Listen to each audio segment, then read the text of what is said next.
दुर्गा सप्तशती 12वां अध्याय। देवी के चरित्रों के पाठ का महत्व। देवी बोली, हे देवताओं, जो पुरुष इन स्तोत्रों के द्वारा एकाग्र चित्त होकर मेरी स्तुति करेगा, उसके संपूर्ण कष्टों को निसंदेह हर लूंगी। मधुकैटभ के नाश, महिषासुर का वध, शुंभ निशुंभ के वध की जो मनुष्य कथा कहेंगे, मेरे महामत्य कुश अष्टमी, चतुर्थी और नवमी के दिन एकाग्र चित्त होकर भक्ति पूर्वक सुनेंगे, उनको कभी भी कोई पाप न लगेगा। पाप से उत्पन्न हुई कोई भी विपत्ति उनको नहीं सताएगी, उनके घर में दरिद्रता नहीं होगी और न ही उनके प्रियजनों का विच्छेद होगा। उसी प्रकार किसी प्रकार का उन्हें भय नहीं होगा। इसलिए प्रत्येक मनुष्य को भक्ति पूर्वक मेरे इस कल्याणकारक महत्व को सदा पढ़ना और सुनना चाहिए। ये मेरा महत्व महामारी से उत्पन्न हुए संपूर्ण उपद्रवों को, 3 प्रकार के उत्पातों को शांत कर देता है। जिस घर व मंदिर, जिस स्थान पर मेरा ये स्तोत्र विधि पूर्वक पढ़ा जाएगा, मैं उस स्थान का कभी त्याग नहीं करूंगी और मैं सदा ही वहाँ निवास करती रहूंगी। बलिदान, पूजा, होम और महोत्सव में मेरा चरित्र उच्चारण करना और सुनना चाहिए। ऐसा हवन या पूजन मनुष्य जानकर या बिना जाने करे, मैं उसे तुरंत ग्रहण कर लेती हूँ।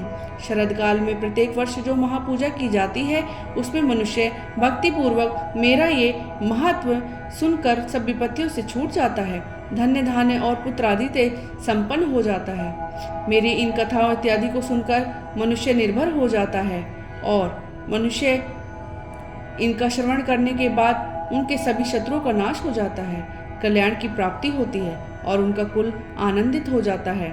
सब प्रकार के कष्ट शांत हो जाते हैं, भयंकर स्वप्न दिखाई देना, घरेलू दुख इत्यादि सब मिट जाते हैं।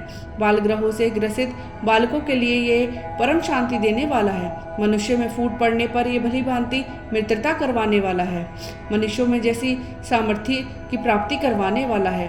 पुष्प, पशु, अर्घ्य, धूप, गंध, दीपक इत्यादि सामग्रियों द्वारा पूजन करने से, ब्राह्मणों को भोजन कराने के बाद हवन करके, प्रतिदिन अभिषेक करके, नाना प्रकार के भोगों में अर्पण करके, प्रत्येक वर्ष दान इत्यादि करके जो मेरी आराधना की जाती है, उससे मैं जैसे प्रसन्न होती हूँ, वैसे मैं अपने इस चरित्र को सुनने के बाद हो जाती हूँ। इस चरित्र श्रवण करने पर पापों को हर लेती हूँ और आरोग्य प्रदान करती हूँ। मेरा प्रादुर्भाव का कीर्तन दुष्ट प्राणियों की रक्षा करने वाला है, दुष्टों में युद्ध में दुष्ट दैत्यों को संहार करने वाला है। इसको सुनने से मनुष्य का शत्रुओं का भय नहीं रहता है। हे देवताओं, तुम मेरी जो भी स्तुति करते हो, अतः ब्रह्मा जी ने भी जो मेरी स्तुति गाई है, वे मनुष्य को कल्याणकारी बुद्धि प्रदान करने वाली है। वन में सूने मार्ग में तथा दवानल से घिर जाने पर, वन में चोरों से घिरा हुआ, शत्रुओं द्वारा पकड़ा हुआ, जंगल में सिंहों से, जंगली हाथियों द्वारा पीछा हुआ, राजा के कूद हो जाने पर, मारे जाने के भय से, समुद्र में नाव के डगमगाने पर, भयंकर युद्ध में फंसा होने पर, किसी भी प्रकार की पीड़ा से पीड़ित, घोर बाधाओं से दुखी हुआ मनुष्य मेरे इस चरित्र का स्मरण करने से संकट से मुक्त हो जाता है। मेरे प्रभाव से सिंह, चोर, शत्रु इत्यादि दूर भाग जाते हैं और पास नहीं आते।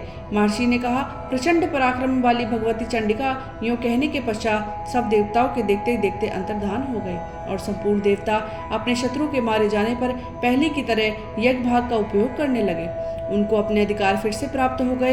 युद्ध में देवताओं के शत्रु शुंभ व निशुंभ देवी के हाथों मारे जाने पर बाकी बचे हुए राक्षस पाताल को चले गए। हे राजन, इस प्रकार भगवती अंबिका नित्य होती हुई बार बार प्रकट होकर इस जगत का पालन करती हैं, इसको मोहित करती हैं, जन्म देती हैं। हे राजन, भगवती ही महाप्रलय के समय महामारी का रूप धारण करती हैं और वही संपूर्ण ब्रह्मांड में व्याप्त हैं। वे भगवती समय समय पर महाकाली और महामारी का रूप बनाती हैं और अजन्मा होती हुई सृष्टि के रूप में प्रकट होती है। वे सनातनी देवी प्राणियों का पालन करती हैं और वही मनुष्य के अभ्युदय के समय घर में लक्ष्मी का रूप बनाकर स्थित हो जाती हैं तथा अभाव के समय दरिद्रता बनकर विनाश का कारण बन जाती हैं। पुष्प, धूप और गंध आदि से पूजन करने पर, उनकी स्तुति करने पर वे धन और पुत्र देती हैं और धर्म में शुभ बुद्धि को प्रदान करती हैं। 12वां अध्याय संपूर्ण। ओम श्री दुर्गाय नमः। जय माता दी।